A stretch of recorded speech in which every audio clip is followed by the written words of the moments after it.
Now, welcome to a discussion of the new trailer that just dropped today out of nowhere for Tales of the Empire, coming this May the 4th. It's our May the 4th gift. It is quite a gift, too. If we're not getting Visions, we're getting this, and I will take Tales of the Jedi Season 2, which is still coming, I think, right? Maybe this is Tales of the Jedi Season 2. It's Tales of the Empire. They kind of did that thing with where they burned it away. Yeah, but they did say Tales of the Jedi Season 2. So is this... I mean, I don't know. We haven't seen any information. We were kind of out and about because you had the day off. And then our phones were blowing up like, hey, have you seen the new trailer? And it's like, oh, of course. Of course, the day we try to go out, Star Wars is like, nah. Yeah, I should have just gone to work today. You would have got the news much faster. Yeah. But anyway, so what did you think? How does it look? It looks good. I mean, I already know that there's a lot going on in this trailer.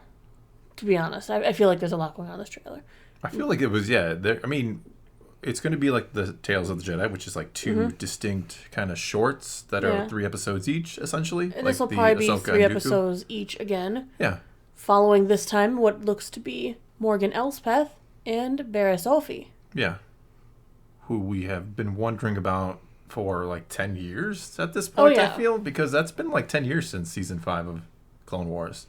For this whole time we've been going, is Barriss going to show up? Is Barriss going to show up? Where's Barriss? Where's Barriss? Yeah, we always assumed she would kind of find her way into the Inquisitor program, right? So it looks like we're finally seeing that. Yeah. Looks like she gets welcomed in by fourth sister who was criminally underused in that show. Oh, she was Kenobi. In that show called Kenobi? Yeah. I don't remember. Oh, yeah, she walked into a room one time. She walked around a few times. Right? She had like 2 lines in the whole thing. It was really disappointing because I thought she was aesthetically really cool looking. She was cool. Yeah. So I'm glad to see that she is the one ushering in her new Inquisitor learner. Padawan, yeah. Inquisitor learner. I like it. Yes, because it looks like she is kind of sponsoring Barriss into this. Yeah, are we? Yeah, you were the one who pointed it out because we see that one point in the trailer where it's like Barriss and fourth sister, and then it's Marok from Ahsoka. Yep, Marok, with clearly the Inquisitor from the Ahsoka series, which I don't remember his number off the top of my head, or if he even has one. I don't remember. Do we know his number? I think we Maybe might that's have why I don't one remember time. it. Yeah, I'm pretty sure no number on him, right? He is the numberless one. Anyway, someone will tell us in the comments if we're wrong. Yeah. I mean, I like that they're doing the dueling stories again, though, honestly. Yeah, but you suggested maybe they each kind of have a trainee or an initiate, and it's kind of a fight to see who makes it in. Well, even between Barriss and the when you look at the new Marok. posters, you have on one side, you've got Barriss with fourth sister, and then right underneath them is Marok and the unnumbered one. Yeah.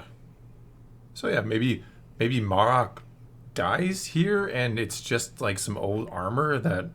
Who knows? I mean, we could see Morgith come in contact. Yeah, that's what I was just going to say. Marok. Could we see like a connection between like she finds Marok's armor and animates it at some point or something along those lines? It is very curious. Everybody was very curious about Marok's backstory. It was everybody from Starkiller Here it comes. to Anakin, or clone of Anakin. Some had What's wrong with that? threw that out there. Clonikin. It's perfectly legit. But no, I feel like this is... I think you're on the right track. I think this is going to be like a battle to the death to who gets in and who gets buried and becomes a Night Sister zombie, essentially. Yeah, looks like it could definitely turn out that way. What else is interesting is we have the other side of the coin here. We have the story of Morgan Elsbeth. And how she kind of becomes loyal to Thrawn. What's interesting is... And also her surviving. Yes. Dathomir and Grievous shows up, as we saw, and she fights Grievous, which is we know that Grievous showed up on the planet. He was one of the people there who helped wipe out the Night Sisters. Exactly. He was there. I think Dooku was there. Yeah. It was a big party. It was a good time. It was a great time. For everybody but the Night Sisters. No, they were very sad. So I'm kind of excited that we get to see her people, to see the Night Sisters again, to kind of get more of her backstory, because everyone knew she was a Night Sister. Ahsoka came out and we're like, yep, confirmation, she's a Night Sister. Yep. She gets in touch with these, like, mountain matrons. Yeah, that's what they call them in the closed captioning when one of them speaks. Mountain matrons, yeah. Because you have this scene of her, like, up overlooking the burned out forest, and she's got those 2 women with her who aren't Night Sisters. They are mountain matrons. I believe there's also another point in the trailer, which I was really confused about, and I think this is how Morgan Elsbeth maybe got saved. There's, like, a scene where a bunch of, like, super battledores and stuff get blown up, and there's a big white light, and there's a figure in the center. Could that be a mountain matron? Maybe. Or Gandalf the White. Ooh, what if it's Ahsoka? She just popped up there, Ahsoka took out a bunch of battle droids. Use the world between worlds to go back in time to save the person she would need to kill later. Makes sense. I could almost believe it. I mean, that shape, it could be, whatever. No, probably not. it is curious to get her backstory because we've seen the end of her story, and you don't feel like a character like Morgan Elsbeth, no offense, is like needs a full on like we need that Morgan Elsbeth series, and yet 3 short episodes that give you some backstory is cool. That's why I like the idea of Tales of the Jedi or Empire. And we talked before, like why not do Empire or Sith or the Mandalorians or whatever you want, a Tales of the whatever, fill in the blank. I mean, yeah, it's cool that they're doing Morgan Elsbeth, but I actually would have preferred if they would have done Thrawn. 3 episodes giving some more backstory on Thrawn if he's going to be a huge pinnacle character coming forward. Yeah. For people who maybe haven't read the books. The trilogies, which may or may not read the comic still books be canon. Yeah, you can read the comics. It would be nice to kind of give you, here's some generalization of his backstory leading him into the Empire and what he's been up to. I think I would have preferred that. That's my initial, because the trailer kind of opens up with him. I'm like, oh, Tales of the Empire Thrawn. Kind of cool. Yeah, I would have preferred Thrawn and Barriss rather than Morgan and Barriss. Yeah, I can agree with that. Good, because I'm right. I'm not going to disagree with that. Comment section will tell you. I think Tales of the Thrawn would have been great. Yeah. The Thrawn. The Thrawn. We do see that one little scene with our boy Vader.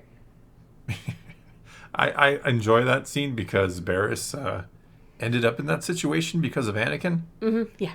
So, like, does she have any inkling of who this guy is walking in the door? I almost feel like they want to give you that impression because as he walks by, her head comes up a little, and I'm like, no, you don't know. You weren't close enough to Anakin to know. Here's the thing. How many Jedi did Anakin kill without them knowing? Hold up. Wait a minute. Let's not forget that when Anakin confronted Barriss, he got pretty pissed off. Like, he tapped into some anger there because he was mad about the whole Ahsoka thing. Like, she may have sensed that anger before.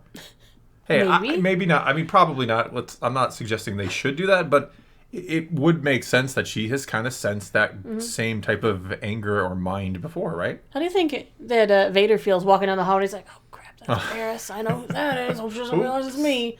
Like, how many times does he walk past a Jedi or he's fighting a Jedi and he's like, oh, I don't realize it's me? Yeah, does he ever tell them? So awkward. Like, yeah, hey, by the way, I'm Anakin, sorry. Speaking of Jedi, I have questions on 2 of them. We see Fourth Sister dueling a Jedi. I wonder if this is one that we know. You get to sign, like, you blink and you miss it. I mean, Fourth Sisters dueling. It looks like they've got like their hair back and some sort of a ponytail type thing, but I can't tell who it is. No, I couldn't tell you that. I wonder if they'll slow it down, maybe tell us who it is or what Jedi they were hunting. And then we have Barriss's sparring partner. Is that going to be somebody we know? Is that Marok? Maybe it could be a young Marok. But there's a chance that it's another Padawan from the temple that we've maybe seen in an episode of Clone Wars or something. They like to throw those little Easter eggs. Sure. To go, hey, you know who that guy is? Yeah, that's what happened. Where's Reva? We also got some Inquisitors from Rise of the Red Blade that seem to be absent as well. Yeah, where are they at? Yeah. They should be doing their inquisitorial duties. I mean, this might be before that, but who knows? It's hard to tell. They generally don't give like a solid date on these types of things. They allow it open for interpretation, so you kind of flow it into the time where it fits until it's in the wrong spot, and then it just moves somewhere else casually. Flex it somewhere else. That's what Dave does. He flexes things in and out of the canon. Oh, Dave. I hate that that Barriss's story in this totally overshadows everything else, but in the other look at it, people who didn't watch Clone Wars don't care who this other person, who don't care about Barriss, and they're like, let's Morgan Elsbeth. Yeah, it's such an interesting, like, yin-yang type situation here. Do you think we have any connection whatsoever to Asajj Ventress in this and her return? No. Okay. Because that's not what this is supposed to be about. Asajj deserves her own little here's where she came from thing. Okay. I'm just wondering. Plus her story doesn't fit as well into being called Tales of the Empire. No, certainly not. She has nothing to do with the Empire that we know of. But like I said, it's interesting because obviously, like I said, they threw in Barriss because everyone from Clone Wars wanted to know what happened to Barriss. And Morgan Elsbeth is kind of secondary. But the live-action audience, this is going to bring them in because they're going, look, it's Thrawn. Look, it's Morgan Elsbeth. This has a better chance of bringing them in by doing a story with those 2 on it. You will still have... You will have people who loved Ahsoka. Who thought, oh my god, this show is amazing. And they're going to be more likely now to watch Tales of the Empire, right? Because Morgan Elsbeth's in it, Thrawn is in it. I was going to go the opposite way. There's going to be people who love Ahsoka who are like, I don't want to watch a cartoon. There's always going to be that. Which is a shame because this looks... I mean, the Clone Wars style animation has come so far. I talked about it in my Bad Batch review yesterday or whatever. Like, it has come so far. It looks so good. Yeah. Morgan and Thrawn look way different than they look, Yeah, we got the Grand look in Inquisitor. original He's, one. We only saw him in Rebels, and then we saw him in Kenobi. I think When that his was him head in bloated, Kenobi. yeah, he had a disease or something at that time. He's something, yeah. He's better now. Yeah, he looks great in Clone Wars animation here. He does. He looks like his actual alien species again. Yeah, power. Yeah. The music in this was fantastic. Once again, it's got to be Kiner. Well, there shouldn't be anybody Kiner else. is like strapped in a room like, we're doing an animated project, Kiner. I've said it before, Kiner is the animated John Williams. I mean, he is so that good. important to the animation, in my opinion, that he just nails it every single time. Right. Without his score elevating these animated projects, they wouldn't be as good. No, exactly. It's like the original Star Wars was, part of what made that so good was that John Williams score just takes your breath away, essentially. And Kiner, is he John Williams? No, but I don't think anybody is. But my point is, like, he's that good and he's that important to the animated stuff, I think. But I'm looking forward to this, definitely. No, absolutely. Like, I'm happy. I hope they continue to do this, where we get these, little mini 6 episodes, kind of take some characters that really, like, Barriss doesn't need her own story, or we don't need her own episode in the Bad Batch. Like, but give her some time. Mm-hmm. Give her that story, but nothing major, but nothing too small at the same time, if that makes sense. Well, and May the 4th is on a Saturday this year. Hopefully I'm really hoping I have off, because I want to watch these right away. Yeah. We'll if probably not, you'll be sick that day. Yeah. We'll probably do the same format we did last year, where we'll do one day, we'll cover 3 of the stories, one of the characters, and the other day we'll cover the other characters. Yeah, sounds good. But no, super excited for this. They should do more of this. This is, why not? We've talked about it before. Disney Plus doesn't have to beholden itself to episode lengths or season lengths. Just put stuff on there for people to enjoy. All right, well, hopefully when the time comes, we will enjoy it. But for now, that's all we got for you this time. So now it is your turn to take to the comments below and tell us what you think about Tales of the Empire, the new trailer. Are you excited for it? Whatever the case may be, leave those comments below. Let's talk some Star Wars. And until next time, thanks for watching.